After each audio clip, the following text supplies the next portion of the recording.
Un père célibataire, modeste jardinier municipal, laissa une inconnue passer la nuit chez lui, sans savoir qu'elle était la fille d'un célèbre chef d'entreprise, ni qu'elle tomberait amoureuse de lui. « Vous ne devriez pas rester là seule, » dit Antoine, sa voix basse mais assurée alors que la pluie s'écrasait lourdement sur ses épaules. « Ce n'est pas un endroit sûr à 2 heures du matin. » La jeune femme se retourna brusquement, surprise.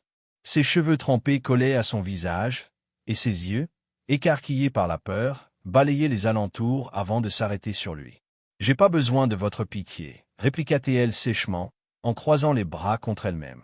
Antoine fit un pas, sans s'approcher trop. Il portait encore sa tenue verte de la voirie, les bandes réfléchissantes clignotant sous l'éclairage public. « Ce n'est pas de la pitié, » répondit-il. « Je vous propose juste un endroit chaud, avec de l'eau et sans inconnus armés. » Elle hésita. Ses lèvres tremblaient, et pas seulement à cause du froid. Il remarqua ses doigts trembler tandis qu'elle lançait un regard inquiet vers l'angle obscur de la ruelle, comme si elle craignait que quelqu'un revienne. « Qu'est-ce qui s'est passé ?» demanda-t-il, d'une voix plus douce.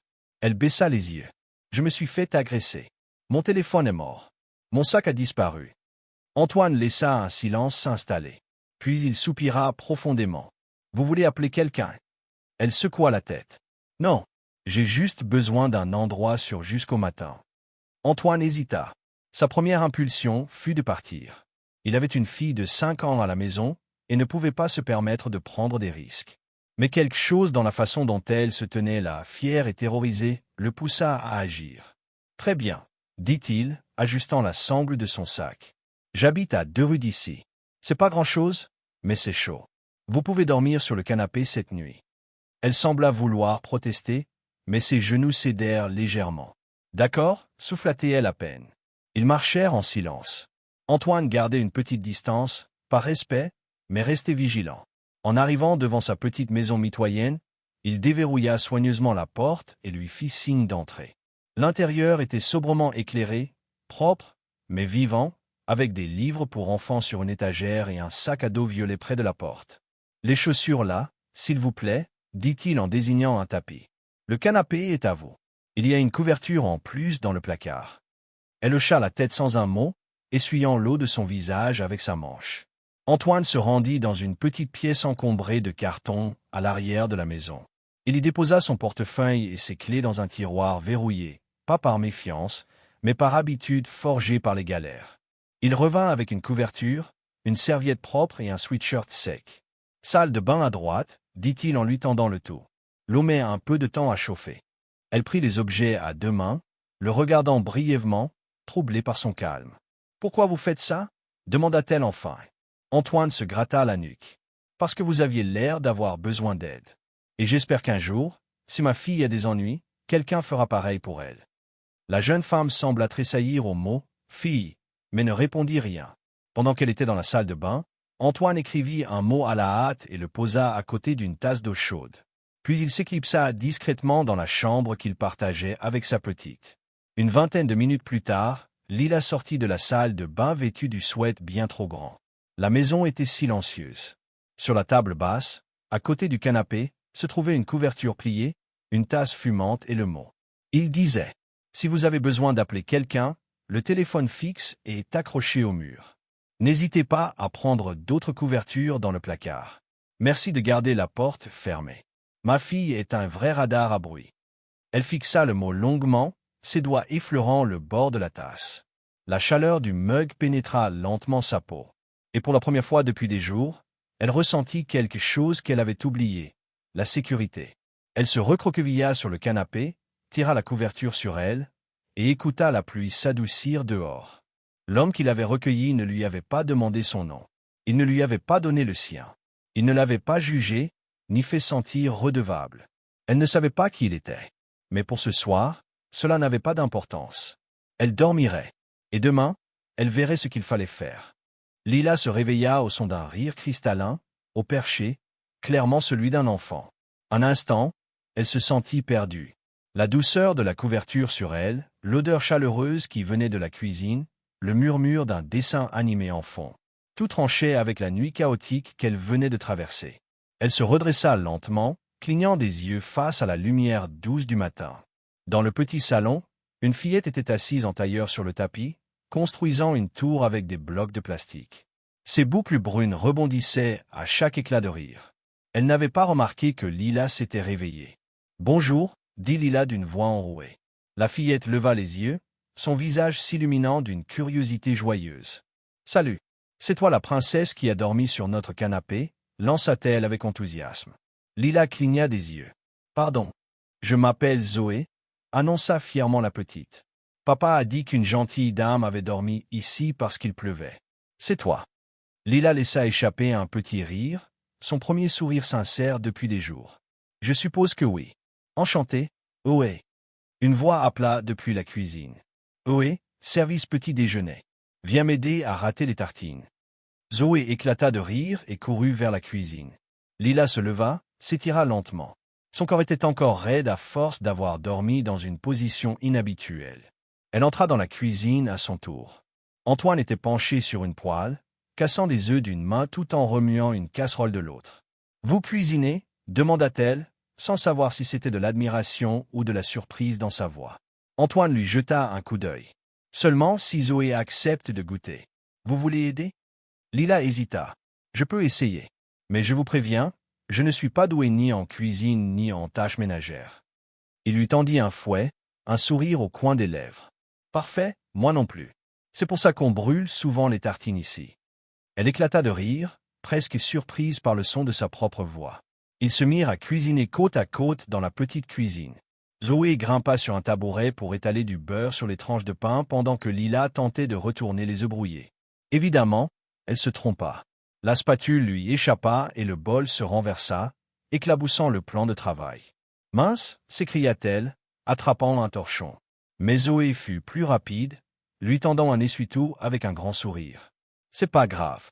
Papa renverse tout le temps aussi. » Lila la fixa un instant, puis éclata de rire, cette fois pleinement. Antoine ne dit rien, se contentant de ramasser tranquillement le reste des œufs pour continuer à cuire. Quand ils s'assirent enfin pour déjeuner, Lila jeta un œil inquiet à l'assiette de son hôte. Elle avait fait de son mieux, mais les œufs étaient un peu trop secs, les tartines trop grillées, et le bacon, disons, caoutchouteux. Antoine mangea tout sans sourciller. « C'est excellent, » dit-il sérieusement. Lila haussa un sourcil. « Vous n'avez pas besoin de mentir. »« Je ne mens pas, » répondit-il. « C'est bon, et c'est comestible. Ça suffit. » Zoé grignotait prudemment, concentrée.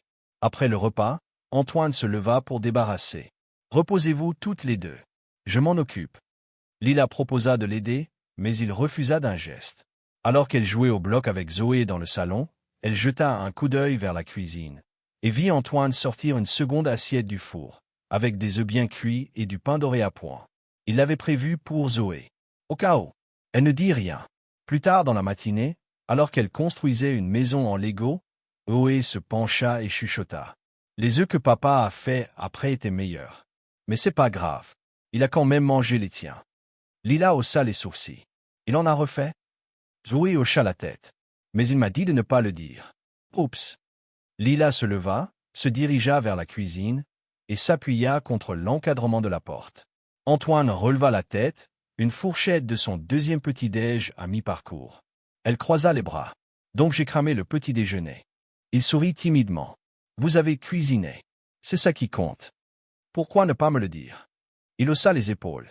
Parce que la première fois qu'on fait quelque chose, c'est toujours un peu chaotique. Faut juste quelqu'un pour le manger malgré tout. Lila le fixa longtemps.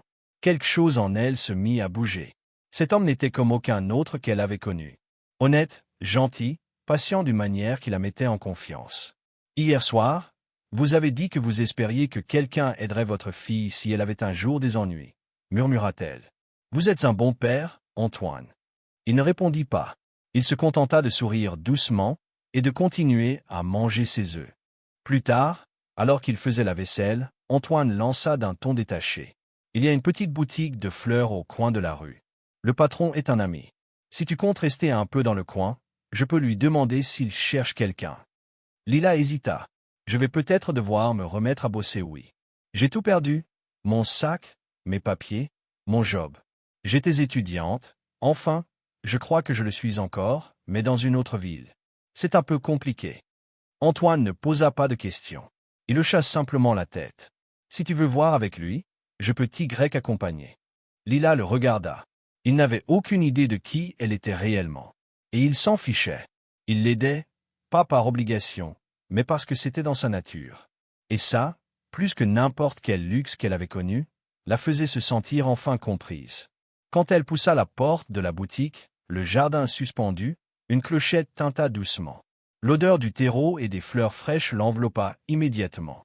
L'air était moite, chargé en pollen et en chaleur.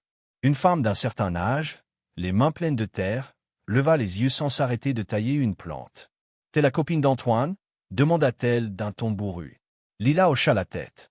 La femme lui lança un tablier. « Mais ça, tu commences maintenant. » Et tout simplement, elle avait un emploi. À midi, son dos la lançait déjà.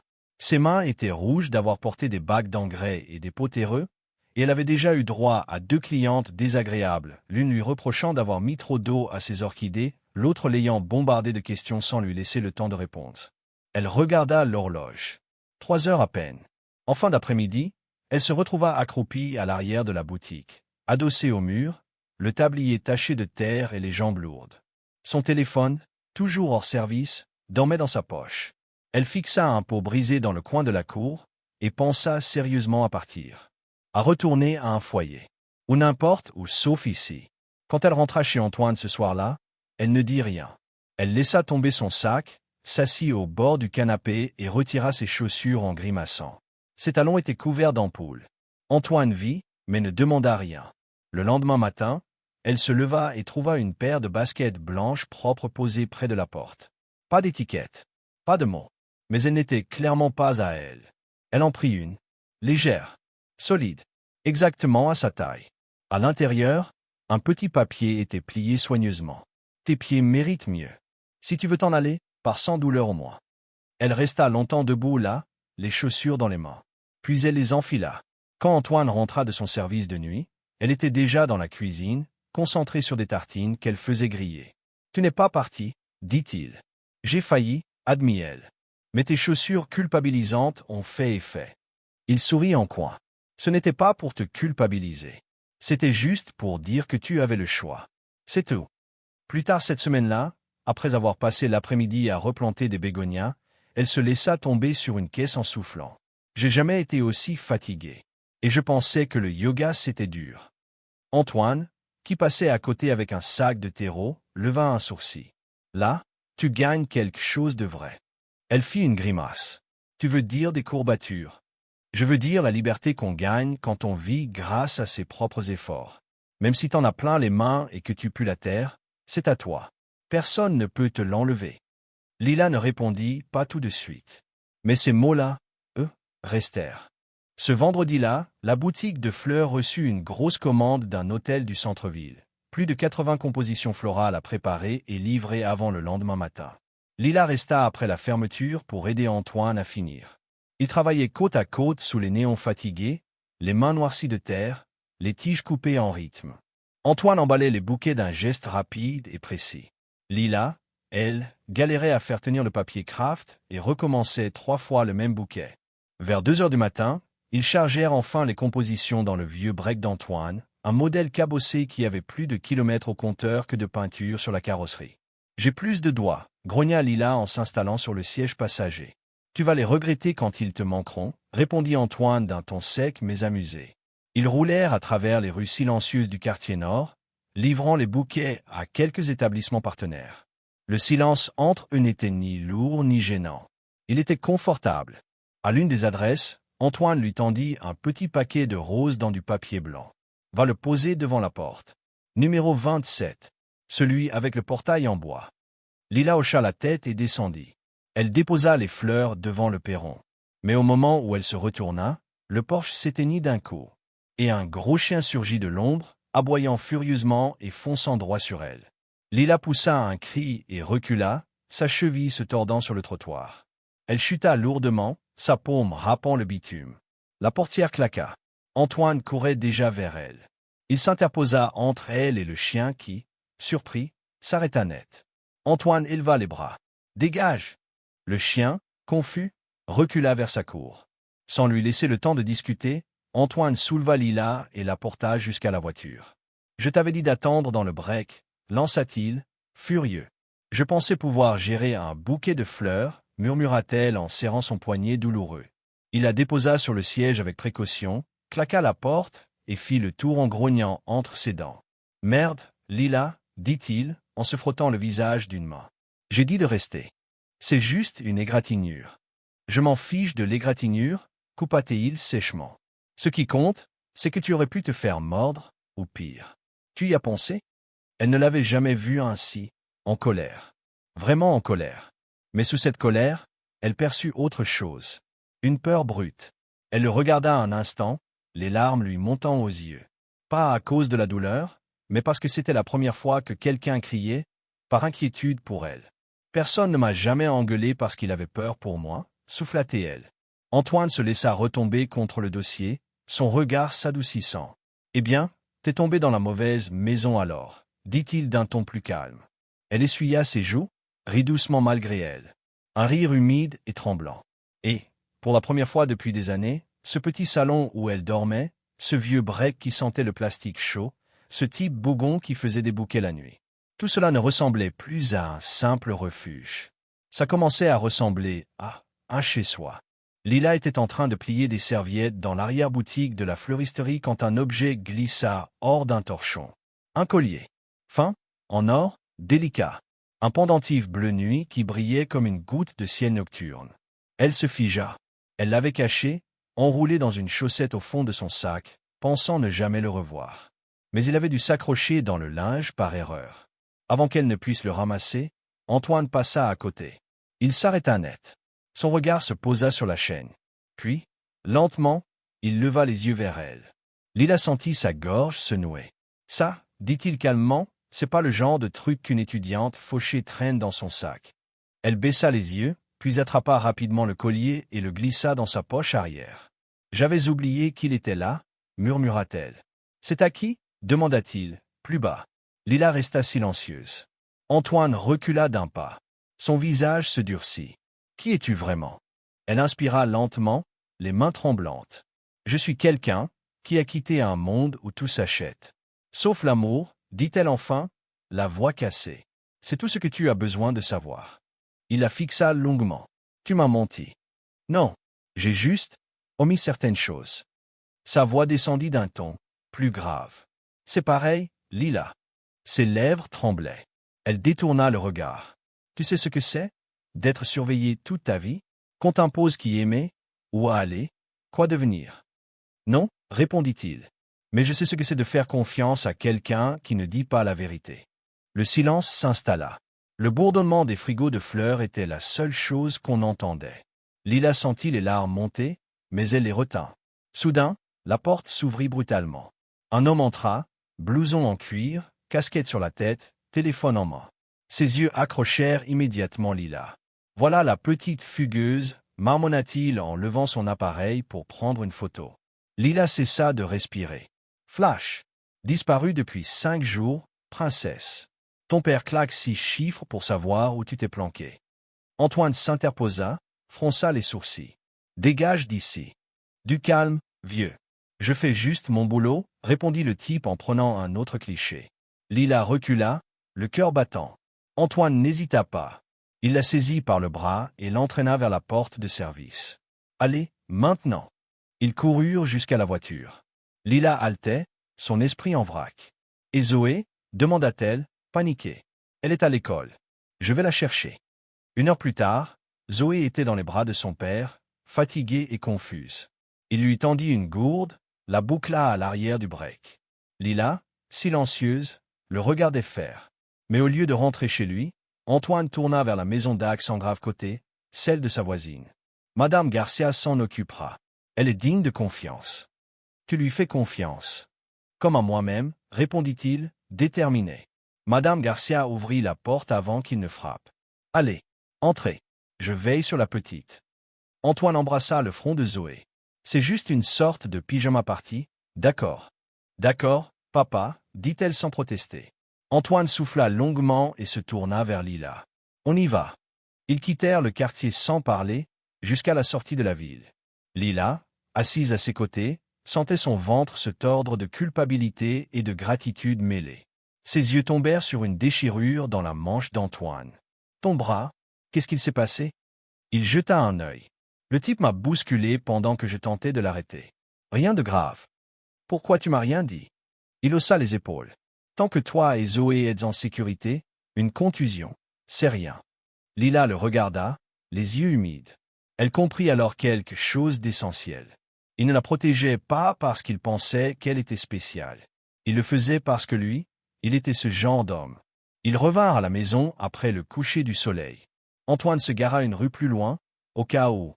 Mais dès qu'ils virent la voiture noire garée devant l'entrée, il sut. Le porche était occupé par 2 hommes en costume sombre. La porte d'entrée était entr'ouverte. Quelqu'un était déjà là. Antoine accéléra le pas, se plaça devant Lila. Un homme sortit de la maison. Grand, élégant, les cheveux gris peignés vers l'arrière. Il dégageait une autorité écrasante. « Lila, dit-il d'un ton glacial. Monte dans la voiture. » Lila se figea. Antoine, lui, resta droit. « Vous êtes son père? » Winston Delacour. « Et moi, je suis juste celui qui lui a prêté un canapé quand elle avait nulle part où dormir. » Winston balaya la maison du regard, dégoûté. « Cet endroit, cette vie, elle ne mérite pas ça. »« Ce n'est pas moi qui ai choisi pour elle, » répondit Antoine. « C'est elle. Elle n'a pas sa place ici. Je ne retiens personne de force. Mais je ne la rendrai pas comme un objet non plus. » Winston plissa les yeux. « Tu ne sais pas qui elle est. Mais je sais qui elle devient. Et ici, elle est en sécurité. » Lila s'interposa. « Papa, arrête. Tu as fait ton choix, » gronda Winston. « Oui, et je crois que je dois partir, » murmura-t-elle, la voix brisée. Antoine la regarda. « Personne ne t'y oblige. »« Si, » souffla-t-elle, « mais pas avec des menottes. Juste avec du poids. » Elle recula lentement, comme si bouger trop vite allait tout casser. Antoine ne la retint pas. Un garde ouvrit la portière. Winston ne dit rien. Il n'en avait pas besoin. Il avait gagné. Lila s'arrêta juste avant le trottoir. Sans se retourner. « Je suis désolé. » Il ne répondit pas. Il ne pouvait pas. La portière se referma. Et Antoine resta seul, sur le pas de sa porte, à regarder les feux arrière disparaître dans la nuit. Ses poings étaient serrés, sa mâchoire crispée. À l'intérieur, la maison paraissait plus vide que jamais. Antoine ne dit pas un mot. Il ferma la porte, éteignit la lumière du porche. Puis il reprit sa routine. Il allait à ses tournées nocturnes avec son balai, nettoyer les rues de la ville avant l'aube. Il rentrait juste à temps pour préparer le petit déjeuner de Zoé. Mais quelque chose en lui était absent. Quand Zoé lui sautait dans les bras le matin, ses yeux ne brillaient plus de la même façon. Ses gestes étaient mécaniques. Préparer le sac de l'école. Lasser ses chaussures. Il lui disait de jolies choses. Mais sa voix sonnait creuse. Il ne parla jamais de Lila. Il dit juste, un soir. Parfois, les gens doivent partir. Ce n'est pas qu'ils ne t'aiment pas. Zoé n'insista pas. Mais elle arrêta de chantonner pendant qu'elle jouait. Et demanda à dormir avec la lumière allumée. Le 4e jour, elle commença à tousser. Au début, Antoine pensa que c'était un simple rhume. Elle tombait souvent malade lors des changements de saison. Mais ensuite vint la fièvre. Puis les frissons. Et enfin les tremblements, même sous 3 couvertures. À minuit, elle brûlait. Antoine la prit dans ses bras et fonça au camion. Ses mains tremblaient sur les clés. À l'hôpital, tout semblait trop lumineux, trop propre, trop blanc. Une infirmière emmena Zoé dans une salle d'auscultation. Antoine, lui, faisait les 100 pas derrière l'accueil. Une femme s'approcha enfin. Il faut régler une avance de 6 000 € pour l'admission. Il sortit son vieux portefeuille, vide d'espoir. À peine une centaine d'euros. Il demanda. « Je peux payer une partie? Je m'occupe du reste dans quelques jours. » La réceptionniste hésita. « C'est le règlement. »« S'il vous plaît, » coupa Antoine. Sa voix se brisa. Elle a 6 ans. Et c'est à cet instant qu'une autre voix s'éleva, calme et claire. « Je m'en occupe. » Il se retourna. Lila était là. Son manteau à la main, les cheveux humides de pluie. Elle s'avança sans attendre, sortit sa carte bancaire. « Mettez tout à mon nom, » dit-elle. « Les analyses, la chambre, les médicaments. Tout. » La réceptionniste tapa sans poser de questions. « Vous avez un lien avec la patiente. » Lila croisa le regard d'Antoine. Puis répondit. « Oui. » 1 heure plus tard, les médecins confirmèrent, c'était un virus. Pas dangereux si on surveillait bien, mais il fallait garder Zoé sous perfusion quelques jours. Antoine était assis au bord du lit, les coudes sur les genoux, les mains dans les cheveux. Lila entra sans bruit. Il ne leva pas les yeux tout de suite. Quand il le fit, sa voix était presque un murmure. « Tu n'étais pas obligé. » Elle s'assit près de lui. « Je sais. » Il inspira difficilement. « Je suis désolé. Tu n'aurais jamais dû être mêlé à ça. » Elle regarda Zoé, endormie, le front couvert d'un léger voile de sueur. « Tu ne m'as rien imposé, Antoine. C'est moi qui suis revenu. » Il hocha lentement la tête. Puis, la gorge serrée, ajouta. « Je sais que tu ne me dois rien. Mais, merci d'être revenu. » Lila leva les yeux vers le plafond. Puis, dans un souffle, « Un jour, tu m'as dit que tout le monde méritait de marcher sans douleur. » Elle baissa les yeux vers lui. « Ça vaut aussi pour le cœur, tu sais. » Ils restèrent là en silence. Seuls les bips réguliers du moniteur de Zoé et le léger souffle des machines remplissaient la pièce. Pour la première fois depuis des jours, Antoine se permit de respirer. Pas seulement parce que Zoé était hors de danger, mais parce que Lila était là. Quelques jours plus tard, Lila se tenait dans le hall luxueux du Penthouse de son père. Ses talons ne faisaient aucun bruit sur le parquet brillant. La vue panoramique sur la ville scintillait à travers les immenses baies vitrées, mais elle ne la regardait pas. Elle n'était pas venue pour la vue. Winston Delacour était assis en bout de table, en train de lire les pages économiques d'un grand journal. Il ne leva pas les yeux lorsqu'elle entra. « Je savais que tu reviendrais une fois la tempête passée, » dit-il d'un ton froid. « Je ne suis pas revenu, répondit-elle. Je suis venu te parler. » Il plia son journal avec une lenteur calculée. « Tu continues de fuir la réalité. Tu crois quoi?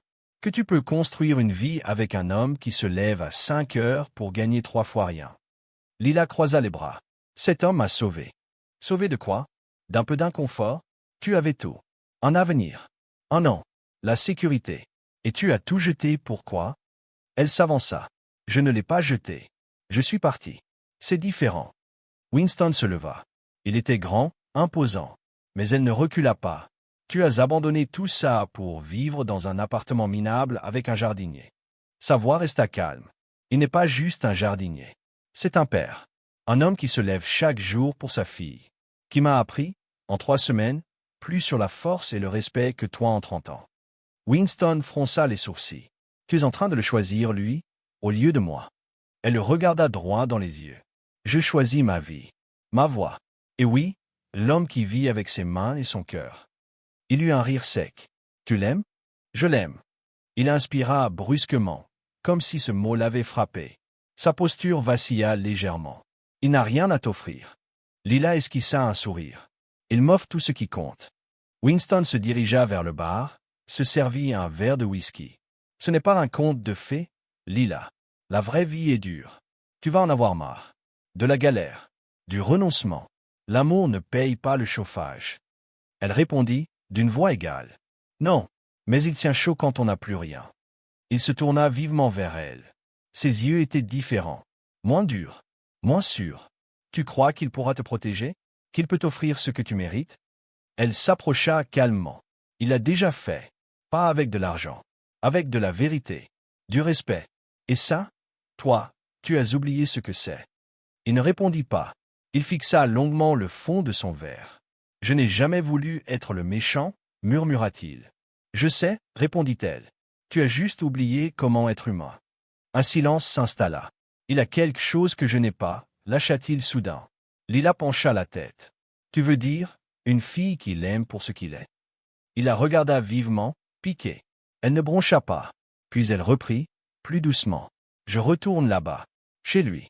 Chez nous. Mais cette fois, je ne fuis pas. Je choisis. » Il ne la retint pas. Il ne s'excusa pas non plus. Mais au moment où elle atteignait la porte, il dit « dis-lui qu'il a de la chance. » Elle se retourna à moitié. « Non. » Elle sourit doucement. « C'est moi, la chanceuse. » Et elle franchit la porte. Sous la pluie. Dans le bruit. Vers sa vraie vie. Sans jamais regarder en arrière. Le coup frappa à la porte juste après le lever du soleil. Antoine était dans la cuisine, en train de faire des pancakes en forme de dinosaure, les préférés de Zoé. Il s'essuya les mains sur un torchon, pensant que c'était le facteur. Ou peut-être Madame Garcia qui apportait du pain frais, comme souvent le dimanche. Il ouvrit la porte et resta figé. Lila se tenait là, les cheveux relevés dans un chignon désordonné, sa veste couverte de rosée. Dans ses mains, un petit sac en papier brun. « Pour Zoé » dit-elle doucement. Des muffins aux myrtilles. Les vrais, pas ceux en boîte. Antoine ne répondit rien. Elle reprit, un peu plus fort cette fois. Je ne viens pas pour passer la nuit. Elle marqua une pause. Son regard ne vacilla pas. Je viens pour rester. Si tu veux bien. Il la fixa, tentant de lire dans ses yeux la moindre trace de doute. Il n'y en avait pas. On n'est pas riche ici, dit-il, sa voix légèrement enrouée. Lila s'avança d'un pas. J'ai déjà eu tout ce qu'on peut acheter. Des voyages, des vêtements, des restaurants étoilés. Elle s'arrêta juste devant lui. Mais je n'ai jamais eu une cuisine où on faisait des pancakes dinosaures. Je n'ai jamais eu une maison qui avait l'air de m'aimer en retour. Antoine la regarda, son cœur battant si fort qu'il en avait mal. Elle ajouta, plus doucement encore. Cette maison est petite, mais elle est assez grande pour l'amour. Ses yeux à lui se radoucirent. On n'a pas grand-chose. Elle secoua la tête. J'ai tout eu, Antoine. Tout, sauf une vraie famille. Une petite voix interrompit leur moment. Lila. Ils se retournèrent. Zoé, les cheveux en bataille, frottait ses yeux dans l'entrée. Lila s'agenouilla aussitôt. Salut, rayon de soleil. J'ai apporté des muffins. Zoé courut vers elle, se jeta dans ses bras. Tu restes pour toujours. Lila regarda Antoine. Il acquiesça, un léger sourire sur les lèvres. Elle serra Zoé contre elle et répondit en pleurant doucement. Oui, ma puce. Pour toujours, c'est bien. 2 mois plus tard, un samedi matin frais, le parc était rempli de familles, de chiens et d'odeurs de café chaud. Le vieux break d'Antoine avait été transformé en petit stand de nourriture. Une idée de Lila. Le panneau peint à la main disait « Les délices de Zoé, wraps, confiture, muffins et café ». Lila faisait griller les pancakes sur une petite plaque chaude. Antoine prenait les commandes avec un tablier autour de la taille.